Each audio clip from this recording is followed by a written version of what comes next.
Chaitanya Mahaprabhu has given us a very simple means for spiritual progress and spiritual enlightenment. This word about spirituality and enlightenment and self-realization and such phrases are quite common in the modern world, but most people don't have an exact definition of what is spiritual, what is spirituality, what is enlightenment, what is self, and what is self-realization. All of these are rather vague terms for most people. So if we want to be a little more accurate, we have to have accurate definitions of everything. And unfortunately, we cannot really give accurate definitions of spiritual things because they're not subject to scientific verification. So all we can do is give spiritual or scriptural definitions of things. Unfortunately, this is not what most people do. They manufacture their own definitions. However, we see that Srila Prabhupada wrote many works, many books, etc. And the whole purpose of all this writing was to show that these definitions are mentioned in the scriptures, the Vedic scriptures. And if we really want to advance in spiritual life, we have to follow scripture. We can't do it on our own.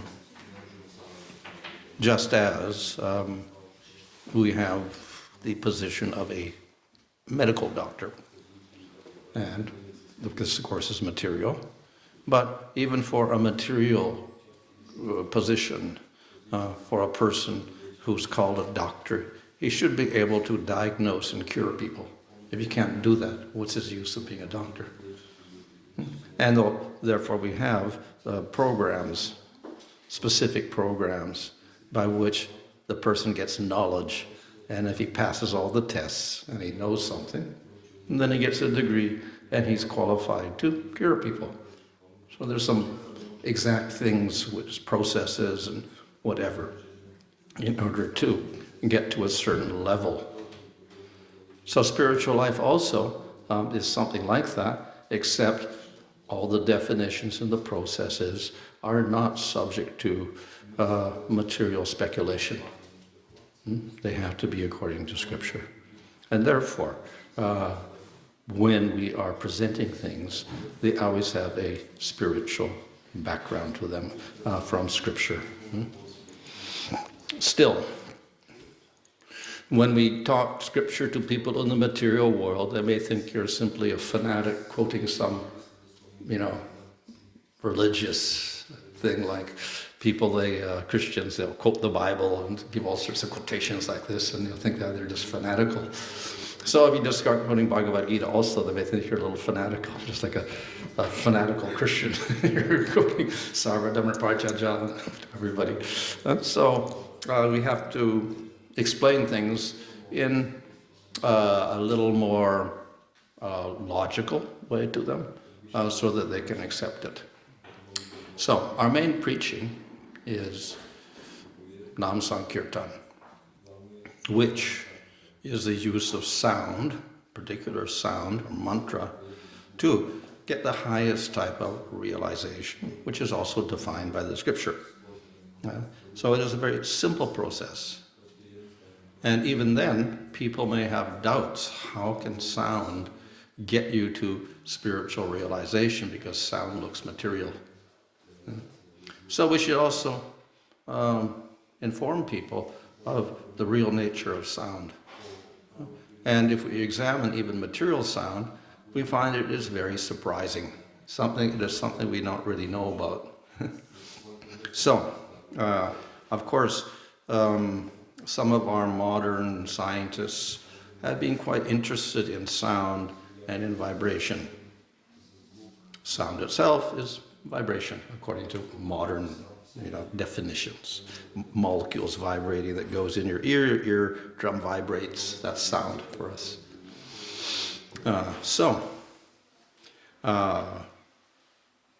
We see that famous person, scientists, your countryman, Tesla, He says sound is, vibration is the basis of the universe, is the basis of everything. Yeah, it's vibration, it's everything. Yeah? And with that idea, then he made so many inventions. So in any case, we know that from, let's say, conventional physics, not quantum physics, but conventional physics, we have atoms and protons and neutrons and vast areas of space, and these charges are moving around, so to speak, indefinitely. And they all have their vibratory rate. They're all vibrating. So the atoms are vibrating like this. And then certain atoms, they bind together with other atoms. And there's an energy bond there, and they're also vibrating at a certain rate. So in this way, we got larger and larger groups of atoms binding together, and they're all vibrating. And eventually we get huge organs of your body also vibrating like that. So in the early 20th century, some scientists like Rife and other persons in various parts of the world, they began investigating the body, and they found it's also made up of vibrations. So your whole body is vibration. And out of this we get vibrational medicine. Yeah? So each organ of your body has specific vibrations. Your lung, your heart, your kidney, and your intestine, and your stomach. They have their particular vibratory rates. So we can diagnose. And if your rate is going at the proper rate, fine, you're healthy. If it's not doing it, something wrong with your organs because it's vibrating wrong. So instead of cutting you open or doing x-rays, you just get your vibration of your organs so we can figure out something is wrong. Now, the thing is that the cure is to get your organs vibrating at the proper rate. So how do you do that? Put the same vibration, the correct vibration back in. And then your organ begins to vibrate at the proper rate. So this is a type of vibrational medicine that is used in biofeedback, etc., in the modern world. And some, let's say not mainstream scientists, but others have refined these techniques a lot using computers and whatnot. So they can scan your whole body. They can scan each organ and each sub-organ, and they can get down to your cellular level and start analyzing your cells by vibration and see if something is wrong or something is not wrong. And they can also suggest a vibrational cure. So this is what's one type of thing that is experimental in the modern world, but it is one type of medical cure, diagnosis and cure based upon vibration. And it's quite advanced. Yeah, like that. So that's just one vibration, your body's vibrating. Your brain is also vibrating. Modern brain is considered to be where your thoughts are and your mind, etc. And it has waves. We have beta waves, and alpha waves, and theta waves, and delta waves. And if you're a healthy individual, you should have all of these in certain proportions. And particularly when you're sleeping, you have to have these other ones, the alpha and the delta, etc. And when you're waking, you have the beta wave. And this is, of course, equivalent to states of existence mentioned in the Vedic literature. You have your waking state, your dream state, your deep sleep state, and then the fourth state, Turiya state, spiritual state. So that can be, say, analyzed in terms of your frequency of your waves. So waking state, no problem. People, that's no problem. But nowadays, they're able to measure your brain so they can figure out when you're getting into your meditational state, alpha state. They can measure it to see how long you're in your alpha state or whatever like that. So brain, of course, is functioning in that way in terms of levels of consciousness. apart from that, the brain also gives off these waves, and through that, one can read thoughts. So in other words, by picking up your brain waves, they can stick it into a computer, and then they can say what you're thinking. Interesting. And opposite, of course, they can make waves with thoughts in them and stick it back into your brain. So we get mind control. So this is a type of modern science or whatever, not too improbable, because we know that this is what yogis do. They can read your thoughts. How they read your thoughts? Somehow they can feel the waves coming out and interpret your brain waves coming out. And they can also do the opposite. They can control people, whatever. We see people doing black magic. They control other people, whatever. So you can control other people's thought waves also by your thought waves. So this is, of course, modern type of invention. So in other words, the brain has all these waves in it, your body has waves in it, etc. So that's just our human body on the material level in terms of organs and health and thoughts, etc. The earth is also vibrating. And it has its healthy vibration, 7.83 hertz. That's its nice vibration. This is, of course, scientifically verified. Everybody knows about it in science. This vibration. There's some relationship with the ionosphere and the earth, and it makes these vibrations coming out like that. So that's the natural vibration. So it looks like the earth is a living organism almost. It's got these vibrations coming out of it. And of course, if the earth gets disturbed, the vibrations will also not be proper. There'll be something else. Yeah? And this corresponds nicely with the first canto of Bhagavatam that talks about the earth being disturbed when Kali-yuga enters.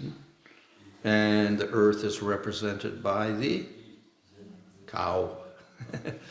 The bull is Dharma, and the cow is there, and Kali-yuga is afflicting the bull, and the cow is suffering, and the cow is the earth crying. Yeah? Which means that the earth feels the effect of the human being. And if you do a lot of violence in the Dharma, the earth really reacts in the wrong way. So just as the cow in the Bhagavatam begins to cry and is very disturbed, when the cow is disturbed, it will not give any milk. So the earth, when it's disturbed, will also not give any products. We won't get the proper rain, we won't get the proper plants coming up, etc. So we have to treat earth properly, respect it properly. In ancient times, it seems that people, what they call primitive people, were very sensitive to the earth. And therefore they chose certain places to be very sacred. And so sacred that they would put great effort, even though there were Stone Age people with no tools or whatever. They would drag huge stones from hundreds of miles away and construct big monuments like Stonehenge and whatever. I've heard even in Croatia there's a few big stone monuments someplace. And how do they get there? Why do they do it? Whatever. Why they, what a purpose they have of dragging stones around like this and erecting them. But in ancient times, 5,000, 10,000 years ago, they're doing all of this in certain places. Why? Because these were sacred places. Why are they sacred? Because the earth is very special at these certain points. And what we see is that, interestingly enough, the earth vibration in its natural state of 7.83 hertz is the same as your meditational state, the alpha wave state in your brain. So, in other words, if you're in one of these sacred places, your brain goes very easily into the alpha state, and you can meditate properly. You become spiritualized. So there is some reasoning behind selection of certain places on Earth. Not just Europe, but all over the world we find these sites. So people were very sensitive to the Earth and the potency of the Earth to relate to the human being. So another aspect of vibration is notes, musical notes. And we see that in ancient times, even the cavemen and whatever, they're sitting in their caves, and they also made musical instruments even, making notes. So there's a fascination with these certain vibrations and the relation of one note to the other, which is very mathematical. There's some interesting effects of these vibrations also. So they've also detected that these notes, the vibration of certain notes, their frequency, corresponds to chakras. Your body has these different chakras, and on the subtle body, not the gross body, the subtle body. And they're all vibrating at certain individual rates. Each chakra has this individual rate, just like the organs of your body are vibrating. So these, on the subtle body, the chakras are vibrating. And these correspond to certain notes of the scale. So this has given rise to another type of therapy, musical therapy, using the notes of the scale to balance your chakras in your body. And in the modern world, we see many people try using sound to balance your subtle body, etc. So this is another type of cure that has come out in the modern world. Of this, of course, is on the subtle body, not the gross body. These chakras on the subtle body, of course, are related to the mind, because the mind is part of the subtle body. And the chakras, though they are subtle, they're related to your gross organs as well. So if your subtle body gets disturbed, this will eventually affect your gross body. So we find sometimes in medical science, people get diseases and they don't know why the disease is there, because they look x-rays and whatever, there's nothing there. But still they're sick. What is the cause? They don't know. Answer is probably it's on the subtle body that all this is doing something to your gross body, but it's on the subtle level. So your chakras are affected, and therefore you're getting some gross effect. So with sound we can also help too, cure that subtle body. If we take the notes of the scale and we put them in certain arrangements and certain rhythmic patterns, it becomes music as we know it. And music has been around in human society since ancient times, and it is very fascinating for people. But scientists in the modern world were rather shocked because they found that even plants like music. And plants don't have brains, and they don't have nervous systems, they don't have ears or whatever, but they respond to music. Particular music. So if you play nice classical music like Mozart or something like that, plants like it and they grow very nicely. And if you have some very percussive or dissonant music or loud music, they don't like it and they don't grow. So many different scientists, serious scientists, have done studies of plants and music, and they found this out, that the plants respond to music. Very interestingly. So this, of course, gives rise to the assumption that if it affects plants, music should affect animals. And then they did experiments with animals as well, like little mice and whatever. Yeah. So you expose the mice to, some nice soft music, and they will heal quickly, more than if you didn't have the music. And if you have this heavy music, they don't heal, worse. Furthermore, they found that if you had the nice soft music, the IQ, the intelligence of the mice increased. And if you have the heavy rock music, their intelligence went down.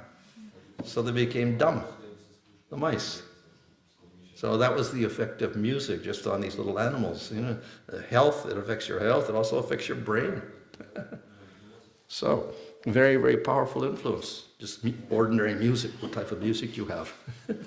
They also found that if you just expose the mice to this heavy rock music for like 2 weeks, they went crazy. The mice began killing each other.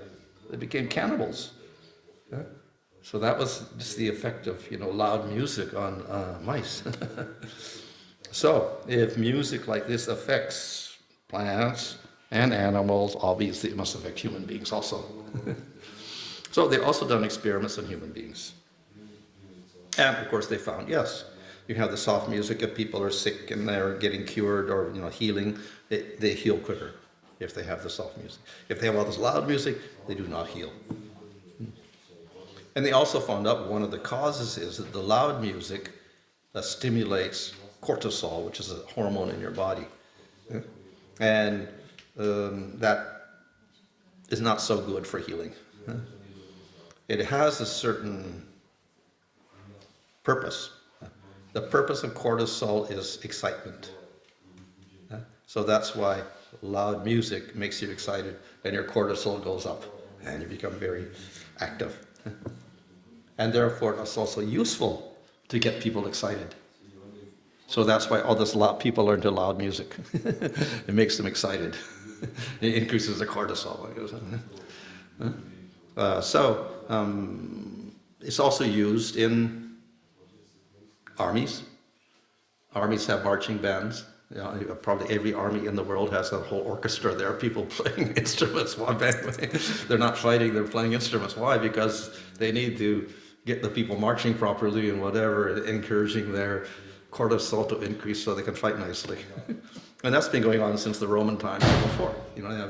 Romans had the marching bands also, and whatever, drums and things. So it has that purpose. Unfortunately, that cortisol is good for temporary, survival instincts. But then people also get addicted to the cortisol. And also, so they just have to have loud music all the time. And then it also begins to destroy your whole system. So in other words, not good for the health also. As of course we said the brain was affected also, health is. So that's just the effect of music, normal material music on human beings. Interesting effects.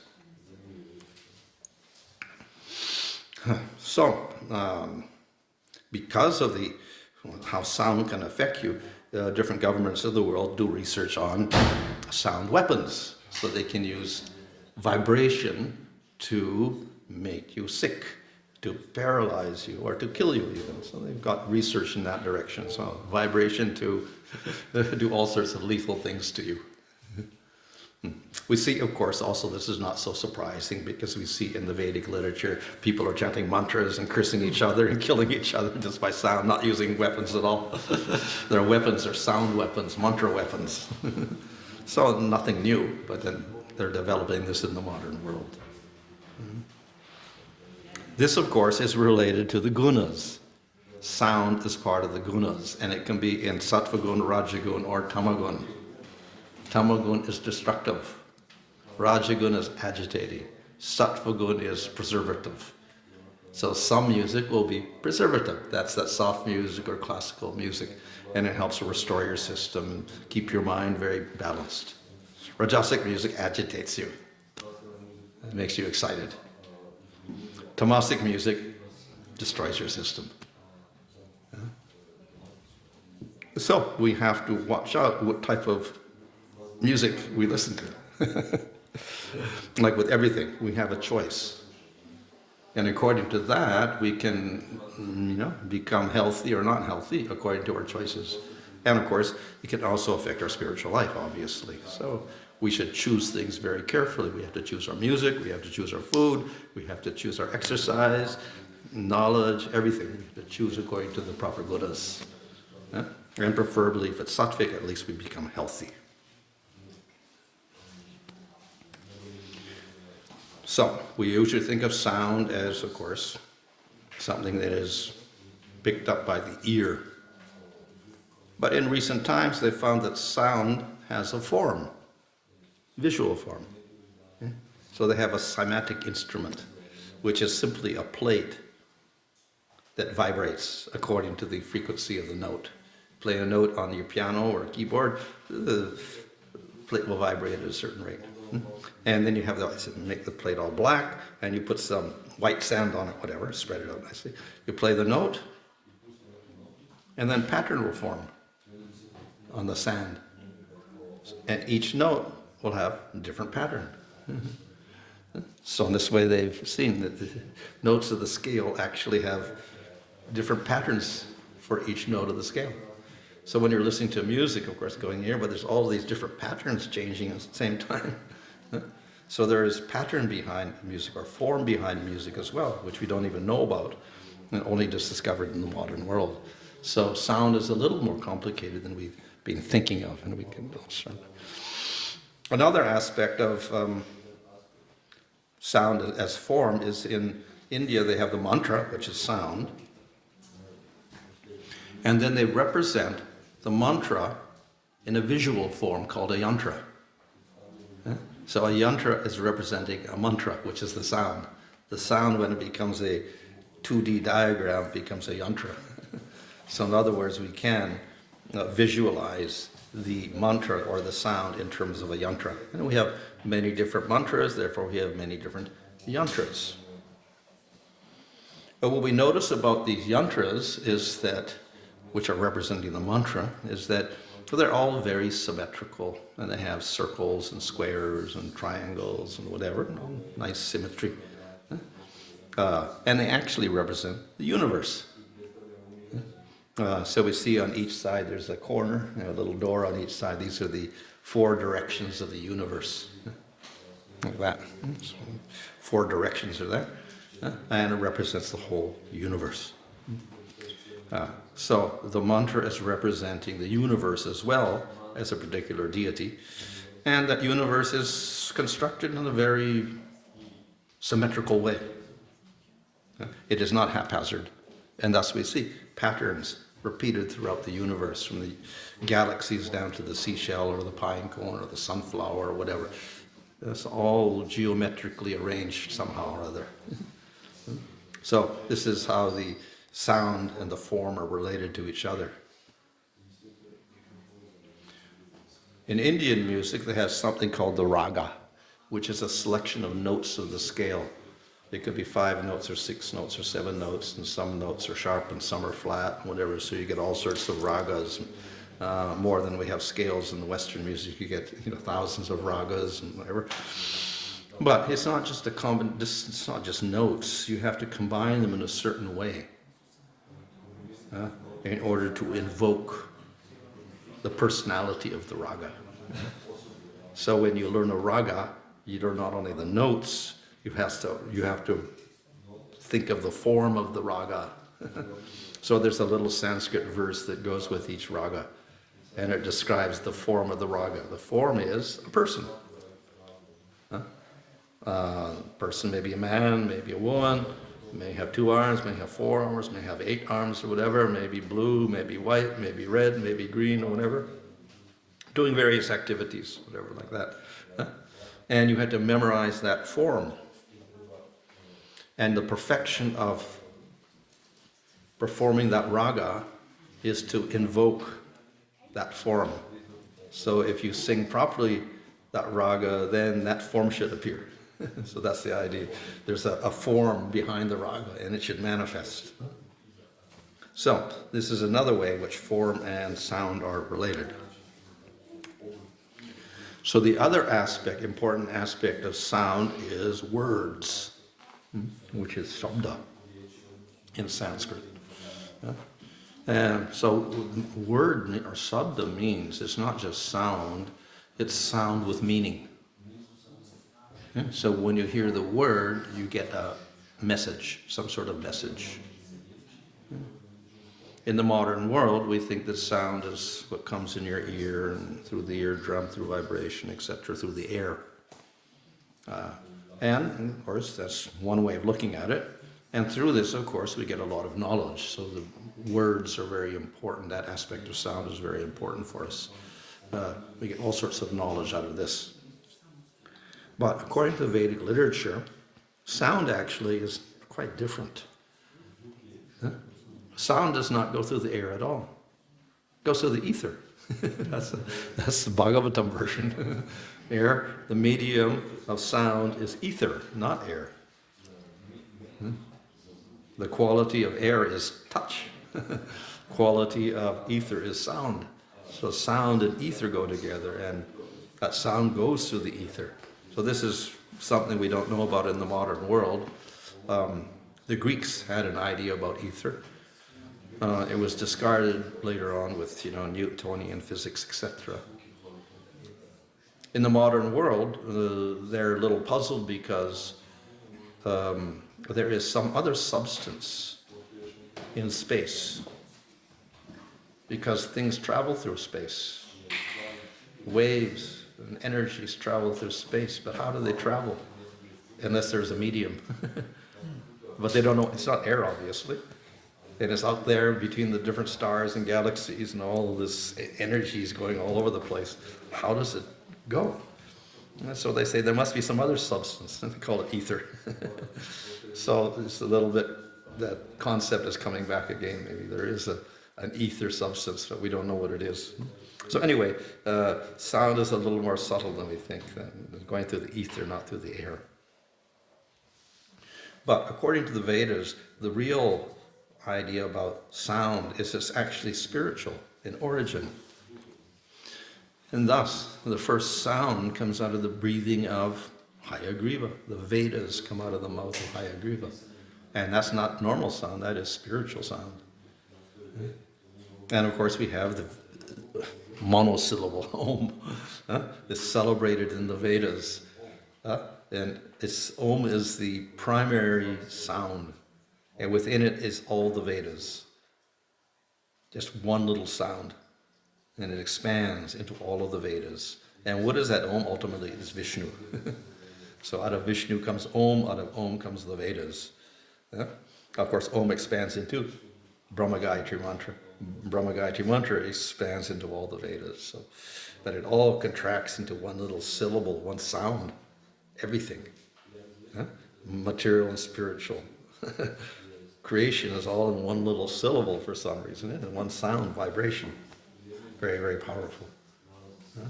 And it's spiritual. It's non-different from Vishnu himself.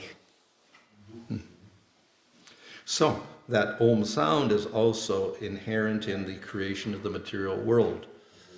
We know, of course, that Mahavishnu breathes out and all the worlds are created like this. In the whole process, we see that Mahavishnu expands into Garbhodaksha Vishnu, who enters into each universe. And then from Garbhodaksha Vishnu's navel, we get Lotus coming out, then we get Brahma coming out. And then Brahma has to create all the planetary systems and all the bodies for living entities, but he doesn't know what to do. So what does he do? He meditates on Supreme Lord, and what happens? Sound. He gets the sound of the Krishna's flute, and this turns into his mantra, the Gayatri Mantra. And with that sound, then he gets the power to create all the bodies and planets, etc. So in other words, sound is important for Brahma's creation as well. There is an equivalent in modern science. They say that, of course they talk about, Big Bang and all this, but they say at the beginning of the whole creation, if that can be thought of, there was sound vibrating throughout the universe. Sound was present. So, we are interested in the spiritual sound. Of course, the Vedas are spiritual sound also, and we call that mantra. Now, mantra means sound which is special because it can deliver the mind from material bondage. It can get us out of our material conceptions. We do that through sound. So that's why mantra is important. But the argument is that sound, mantra is sound, sound is material, in the airwaves like this, it goes in your eardrums. How can that give spiritual effect? Spiritual means non-material. How can material sound waves give spiritual effect? This, of course, is also discussed in the 87th chapter of the 10th canto, where the personified Vedas go through their whole prayers. And that all starts because Parikshit asked the question, how can sound represent anything spiritual? Because it seems to be material. And we know from scripture itself the Supreme Brahman is beyond description, beyond words, beyond mind, beyond everything. And now we have scripture with all the words in it and the sound and whatever.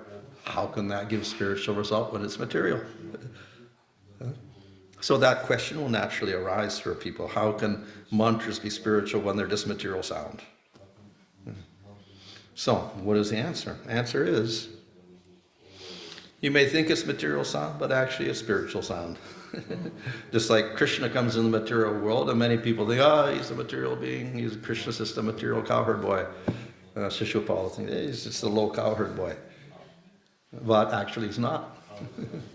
So some people may think mantra is material sound, but actually it's not. It's like an avatar.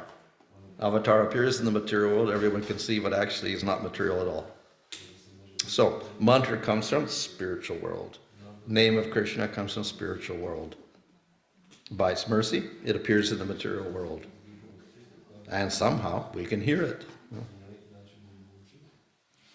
So, in the Bhagavatam and other literatures, it's described the mechanism by which it becomes available to us, even if it's got material ears, etc. So originally it is spiritual. It's spiritual basis, which we call para. But it begins to take on some covering so we can access it. Very subtle covering, so mentally we can start thinking about it. That sound, even though it's spiritual. And then we can even start analyzing it intellectually. And we can say this sound means this, and this sound means that, etc. And then finally, we can say it, and we can hear it. That's the gross sound, sense level. So it starts at the pure and spiritual vibration, then it goes on to the mental and intellectual level, and finally it goes on to the sense level. So we can pick it up. But this doesn't mean that the para, or the spiritual sound, is lost. It's still there underneath, somewhere inside, but we can pick it up with our material sense. It also goes through the chakras, from the base chakra up here to your throat chakra, like that. So, the para, that's the pink section at the bottom, remains. It's there always. And without that, it's not mantra.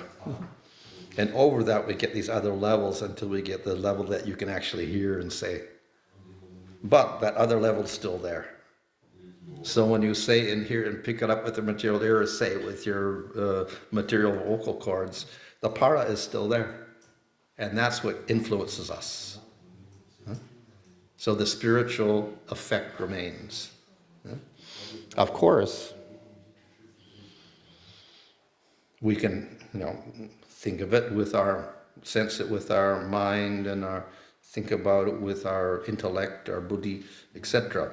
Ultimately, the effect is going to be upon the atma.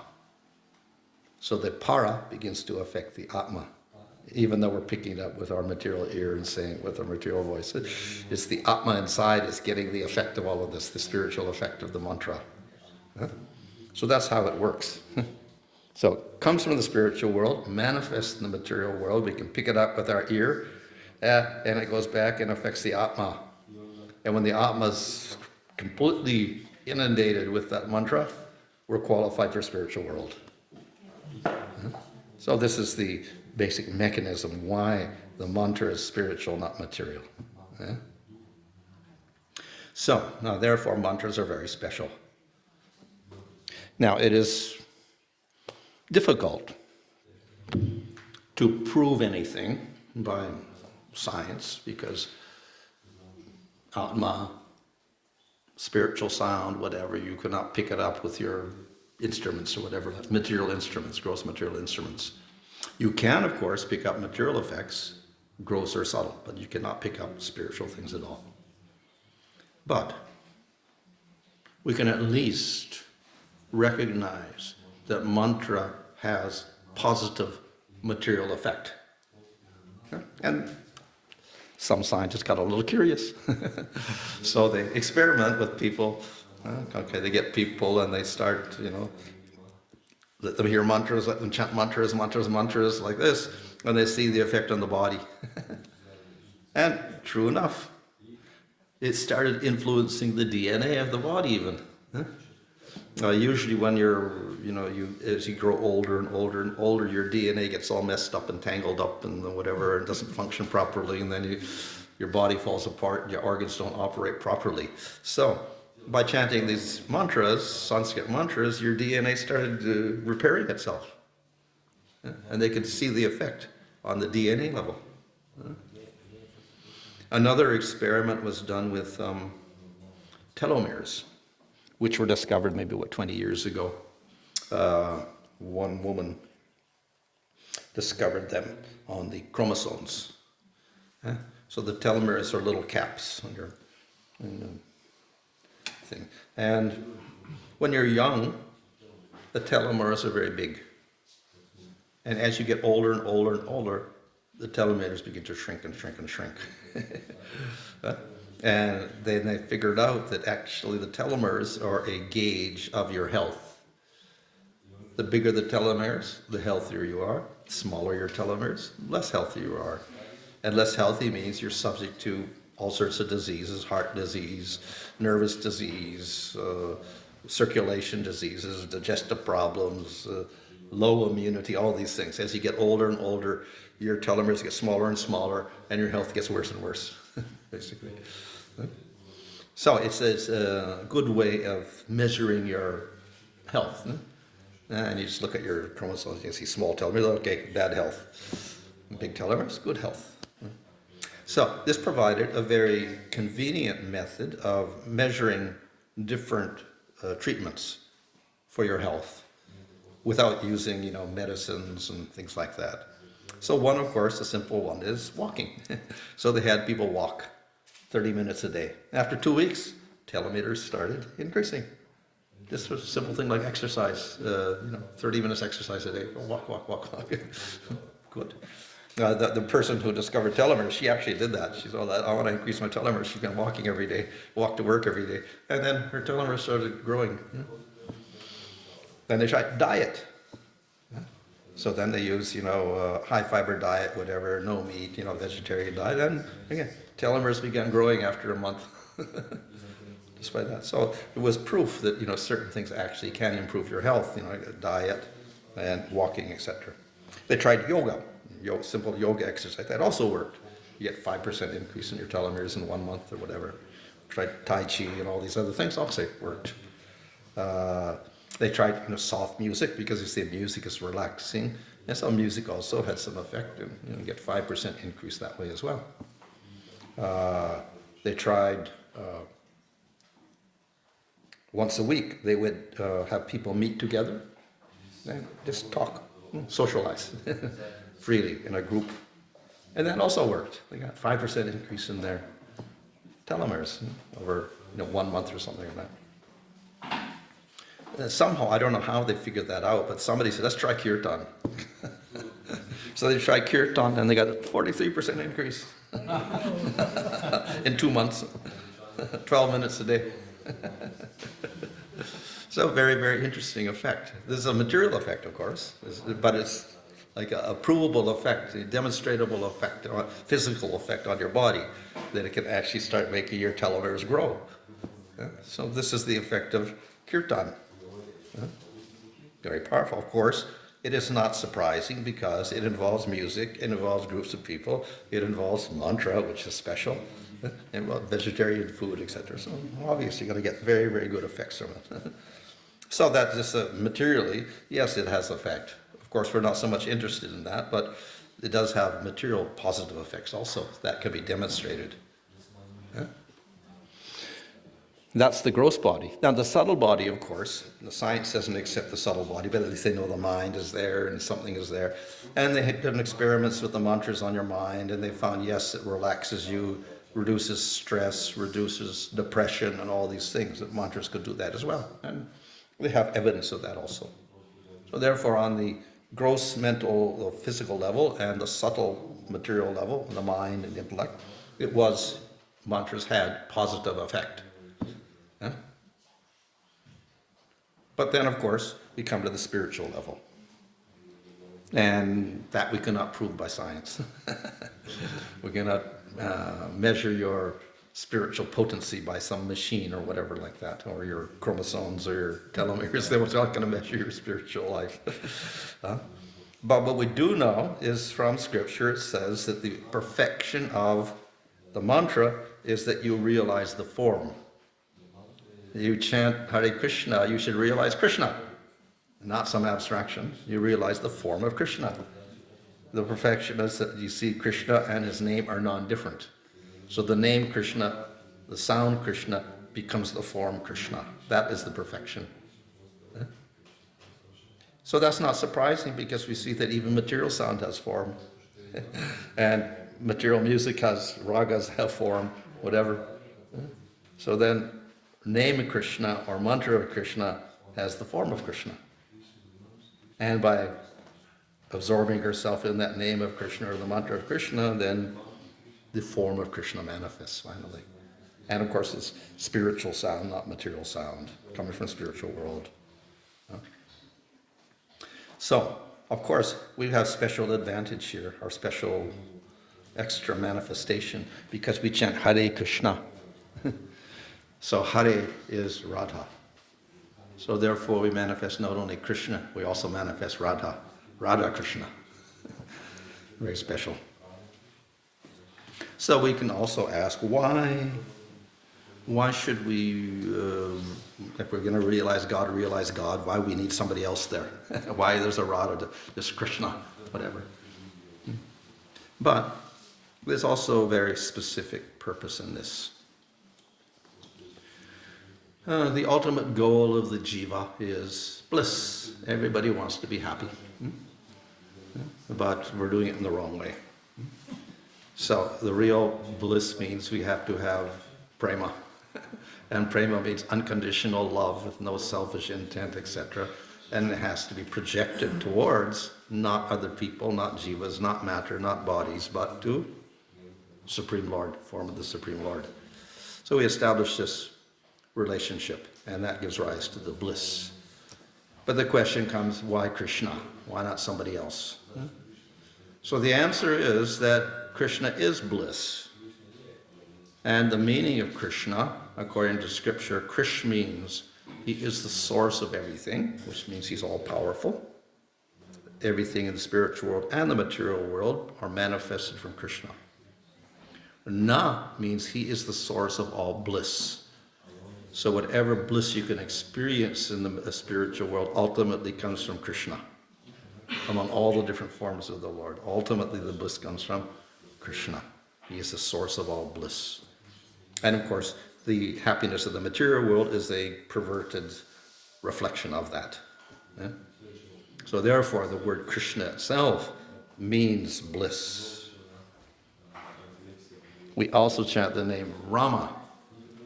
And Rama means literally the one who gives bliss. He gives bliss to Radha. So again, Rama represents bliss. And then we chant Hare. Hare means Radha. And who is Radha? Hladini Shakti. Hladini means bliss. So this is the most important Shakti in the spiritual world, the bliss Shakti. And it is personified in Radha. So the combination of Radha and Krishna means highest bliss. Actually, Krishna by himself cannot express or feel bliss. Bliss requires two, because only with two people you get rasa. There's no rasa of only one person. You need two people for rasa. So, Krishna and devotee, that creates rasa. Who's the highest devotee? Radha. So therefore that gives the highest, Radha and Krishna give the highest rasa, which gives the highest bliss. So Krishna's bliss is manifested through relationship with Radha. So that combination of Radha and Krishna gives the highest bliss. That's why we worship Radha and Krishna. That's why we say Hare Krishna. So that is the realization we get through the simple words of the Hare Krishna mantra. So we see that the mantra, it has demonstrable scientific effects on the body, and the mind. Science cannot be used to talk about Atma and how it affects Atma and bliss quantities, etc. That cannot be measured by science. So that we have to take from Scripture. But we do have, we can say, examples within our devotional history of devotees who experience that. So we have in the Puranas, and then we have in the history of Chaitanya Mahaprabhu and his followers, examples of that exalted bliss of prema. So that gives us also some historical references to that. So in any case, it operates, the mantra will operate on all three levels, though we're not much interested in the two lower levels, the body and mind. We're interested in the Atma developing that prema, whatever like that. But in any case, the mantra has positive effects on all levels for us. So, though it is a simple process of chanting the mantra, we get highest effects, which are also the goal for more complicated processes like yoga, but organa. But those processes are not available for most people. They're too difficult. And chanting the name of the Lord is available for everybody. So by this process, we get out of the material world and we end up in the spiritual world. So that is the simple explanation for why we chant mantra. Okay. Any question there? Mm-hmm.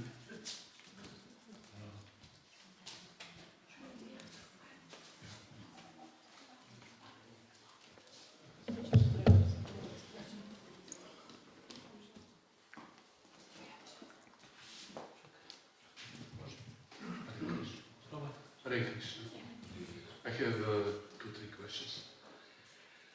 First one is, you said that vibration of the earth is 7.83 hertz. And you said this is actually like when someone is meditating. Yeah, similar. I think it's 8 or something. What about chanting Hare Krishna? Is it also 7.83? Yeah. Well, this is the alpha state of your brain waves. I showed you the alpha state there. So generally when you meditate or you do, you're chanting Hare Krishna japa, ideally you should go into that state.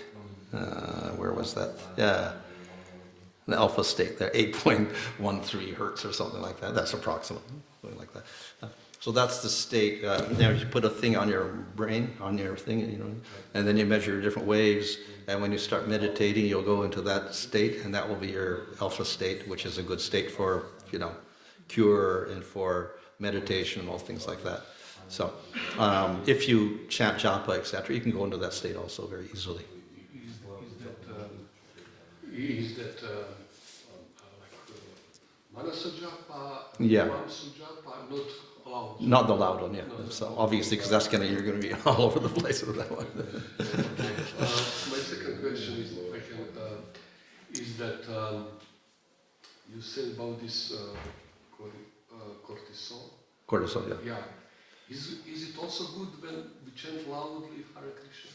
If you have heavy rock music, Hare Krishna, probably it's going to get your cortisol up also.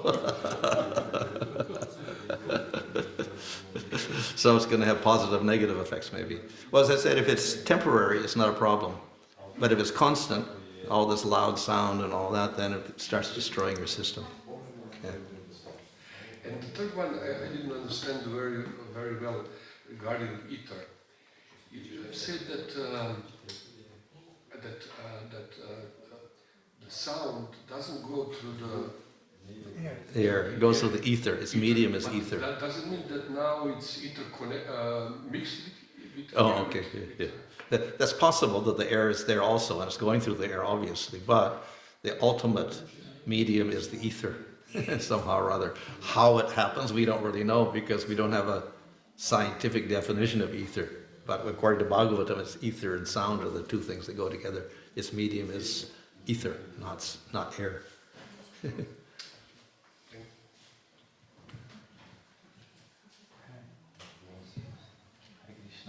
Thank you for your lecture. Yeah, I have also a question about alpha wave. There is some supplement called L-theanine, which is scientifically proved. It made from plant. It's scientifically proved to help to switch brain to the alpha waves. Okay. So is it a good idea to use it before meditation? Chemicals. But natural. There is a theory that in ancient times also they used these chemicals like the cavemen, and they found these little drugs stuffed in their caves in the cracks or whatever like that, that maybe they were also using to some degree. So in a short-term effect, perhaps it is useful. We find that maybe shamans may do that or whatever to get into an alpha state, and then they can start making predictions or whatever like that. Long-term use, of course, not, and for spiritual sadhana, no. It doesn't have the same effect. And it could also, we don't know if it's damaging or not, but a lot of these drugs also have secondary bad effects on your other physical systems or whatever, your nerves or whatever. So in any case, we see like in yoga, they never mention any of that, which is very, very strict. And of course in devotional literature also, they avoid all these external things like that. So in short-term thing, it may give you a glimpse of something to inspire you, but long-term, no. Yeah, also I have a second question. All what you said is biological would be applicable to the vision. So could it be like instead of chanting, like to see the picture of Krishna, like and have the same vibration by imaging by eyes? How you can do it? Well, actually, in like Buddhism, they actually use the yantra along with the mantra. So they may chant the mantra and they have the big yantra in front of them. So they meditate using the visual cue also. And probably in some yoga, they also do the same thing. They have their bij mantra, whatever, and then they have the yantra to go with it. So they coordinate the visual with the sound and the meditation. And ultimately, probably meditate on that particular yantra. But sound is more powerful. Yeah, ultimately, the sound itself is the most powerful thing. The Nam Kirtan is the method in Kali-yuga.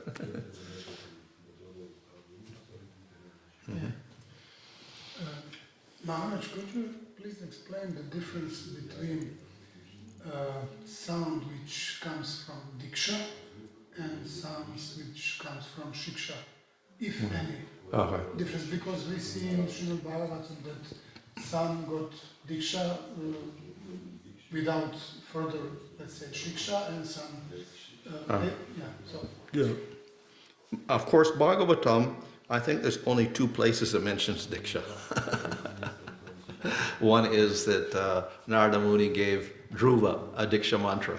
That's one of the few places we get there, diksha, maybe one other place or whatever. Otherwise, mainly the Shakti, spiritual Shakti is conveyed through shiksha. So Sukadeva speaks to Parikshit, Narada speaks to Vyasa, Vyasa speaks to Sukadeva. It's all just teaching. And that is how our parampara is traced ultimately, is through the shiksha. And we can't say it's material, obviously. This is spiritual Shakti of the Lord. Bhagavatam is spiritual. So the main thing is that the shiksha more important than the diksha. Of course, it's very... When we hear the word diksha in ISKCON, then we get a little confused about what it is. But scripturally speaking, diksha means to get that mantra, the secret mantra, or mantras. You get a second initiation. That is the diksha. So, and this is part of pancharatric process. With that mantra, which is non-different from Krishna also, with Krishna's name in it, you worship the deity. And if you don't have the mantra, you cannot worship the deity. Just as if you don't have Brahma Gayatri mantra, you cannot chant the Vedas. So your qualification for worshiping deity is to get the Krishna mantra or the Gaur mantra or whatever like that. So that's your, and then when you worship the deity, you have to use that mantra all the time. That's the Shakti that connects you with the deity form. So that actually is the real function of diksha. Now for us, it's a little different because Lord Chaitanya says that Harinam is the main thing, which does not require diksha. And everybody's chanting without diksha or anything, they're just chanting Hare Krishna. So that has become the main process. So therefore the mantra as part of diksha has become a kind of minor for us. For people who are not chanting Hare Krishna, of course the diksha is much more important. But by tradition somehow, we also emphasize Diksha in our movement, but actually the Shiksha is more important, and the chanting of Hare Krishna is more important than that Diksha mantra, because not that many people are really seriously chanting their Diksha mantras even. So, second question comes to mind. So, the devotee can advance on the same level by following Shiksha and Diksha? Well, as I said from Bhagavatam, they don't even mention Diksha in most cases. It is by Shiksha. And we see that Prabhupada and Bhaktisiddhanta didn't even trace the Diksha line as far as Paramparam. They traced the Shiksha line, which means that the Shiksha was more important. So you get deliverance by your Shiksha, not by your Diksha. And as I said, generally, not many people are chanting their Diksha mantra. Now, of course, in ISKCON, the Diksha Guru is also giving Shiksha, so there's a blend there, of course. But if he only gives the Diksha mantra, not the Shiksha, probably you have to go to Shiksha for someone else, and that's very important for us. Why did Prabhupada write all the books? That's Shiksha. So we do need the Shiksha after all. And we do need Harinam, but Harinam doesn't require Diksha. Thank you.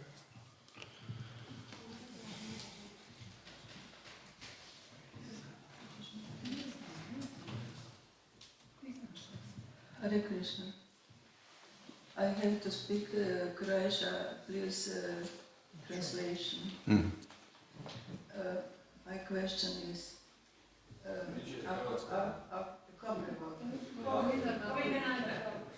okay.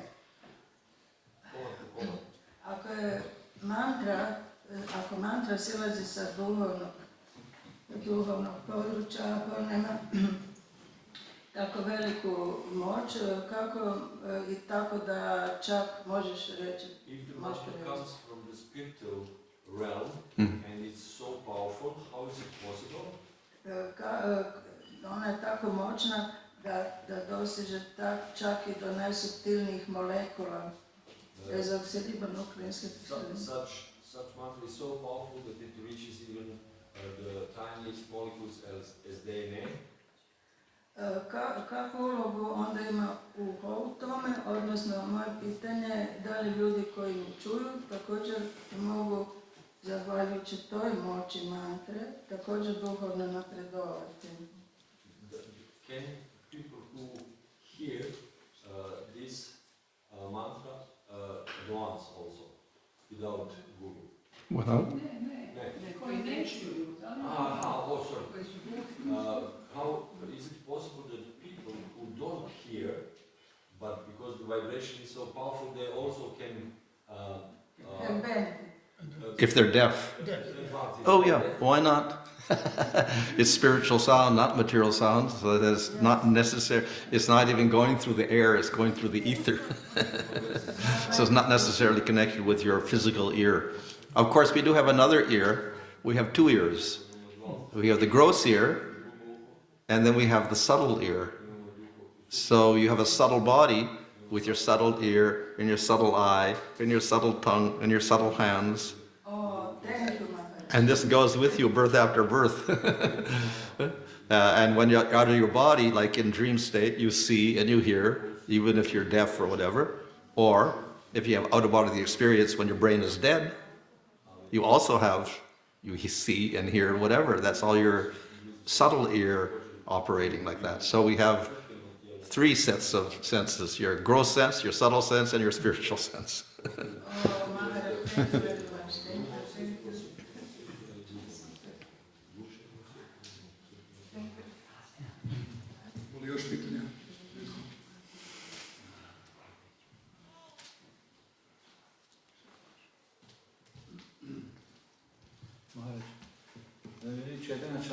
We don't find many places where Lord Chaitanya said that we should chant Maha Mantra. From where is that coming? Maha Mantra? Yeah. Okay. Yeah, of course in Chaitanya Charitamrita we don't say Hare Krishna, it's not mentioned, but you see it in the Chaitanya Bhagavat. Definitely it's there. Mm. And of course we have it in Kali Santana and Upanishad. It's also there. And a few Puranas also, I think it's there as well. It's quite less places where, if you consider that this is the main reason to chant Maha Mantra, but there are just few places mentioned. Why is like that? Why? Yeah, Ah. because if something is important, you want to repeat again and again, no? Yeah. And it's not in Chaitanya Charitamrita, but it is in Chaitanya Bhagavat, quite prominent. So, we don't know the reason why Krishna's Kaviraj didn't mention it there. Maybe because Chaitanya Bhagavat was written earlier, apparently. So it was already there. Maybe he didn't feel the necessity of it there, whatever. But we see that it was prominent at that time because we see all the Goswamis were chanting Hare Krishna and they had their japamala and etc. So it was commonly accepted by everybody.